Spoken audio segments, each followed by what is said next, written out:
ಸೇವೆ ಮಾಡ್ಕೊಂಡು ಹೋಗಿದ್ದು, ಪೂಜೆ ಮಾಡ್ಕೊಂಡು ಹೋಗಿದ್ದು. ನಮಗೆ ಈ ಕ್ಷೇತ್ರದ ಬಗ್ಗೆ ನಾನು ಇದೇ ಪ್ರಥಮ ಬಾರಿಗೆ ಬಂದೆ. ಅವ್ರು ಹೇಳಿದ್ದು ಕ್ಷೇತ್ರದ ಮೈ ಮೇಲೆ ಅದರ ನಂತರ ಅಮ್ಮನ ಹುಷಾರಿಲ್ಲದಾಗ ಅರ್ಕೆ ಮಾಡ್ಕೊಂಡಿದ್ದು. ಅರ್ಕೆ ಮಾಡ್ಕೊಂಡು ಬರೋಕ್ಕೆ ಆಗಿರಲಿಲ್ಲ.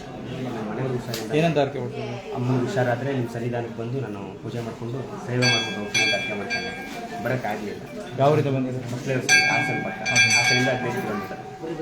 ಅದಾದಮೇಲೆ ಮನೆಯವರು ಹುಷಾರಿದ್ದಂಗೆ ಆಯಿತು. ಅವ್ರಿಗೂ ಕೂಡ ಹಾಸ್ಪಿಟ್ಲಿಗೆ ಕರ್ಕೊಂಡು ಹೋದೆ.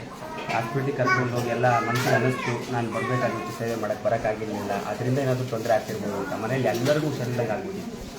ಆಮೇಲೆ ಅಮ್ಮನ ಹತ್ರ ಮನಸ್ಸಲ್ಲಿ ಕೇಳ್ಕೊಂಡು ಹಾಸ್ಪಿಟಲ್ಲೇ ಕುಂತ್ಕೊಂಡಿದ್ದ ಜಾಗದಲ್ಲೇ ನಾನು ಡೇಟ್ ಗೊತ್ತಾಗಿದೆ. 15 ದಿನಗಳ ಕಾರ್ಯಕ್ರಮ ನಮಗೆ ತಮಿಳ್ನಾಡಲ್ಲಿ ಕಾರ್ಯಕ್ರಮ ಇತ್ತು.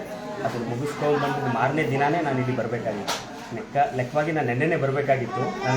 ನನಗೆ ಹೇಳಿದ್ದು 4 ಡೇಟು ಅಂತ. ಅಮ್ಮನ ಹತ್ರ ಕೇಳಿಕೊಂಡೆ, ಕರ್ನಾಟಕದಿಂದ ತಮಿಳ್ನಾಡಿಗೆ ಬಂದು ಬರೀ 3 ಡೇಟ್ ಉಳಿಸ್ತಾ ಇದ್ದೀನಿ, 4ನೇ ಡೇಟ್ ಇತ್ತು. ಇನ್ನೊಂದು ಡೇಟ್ ಸಿಕ್ಕಿದ್ರೆ ಇನ್ನು ಸ್ವಲ್ಪ ದುಡ್ಡು ಸಿಗ್ಬೋದು ಅಂತ. ಇನ್ನೊಂದು ಡೇಟ್ ಸಿಕ್ತು, ಕಾರ್ಯಕ್ರಮನೂ ಮುಗಿಸ್ಕೊಂಡು ನೆನ್ನೆ ತಾನೇ ನಾನು ನಮ್ಮೂರಿಗೆ ಬಂದು ಇವತ್ತು ಬಂದಿದ್ದೀನಿ ಅಮ್ಮನ ಹತ್ರ ಸೇವೆ ಮಾಡೋದು.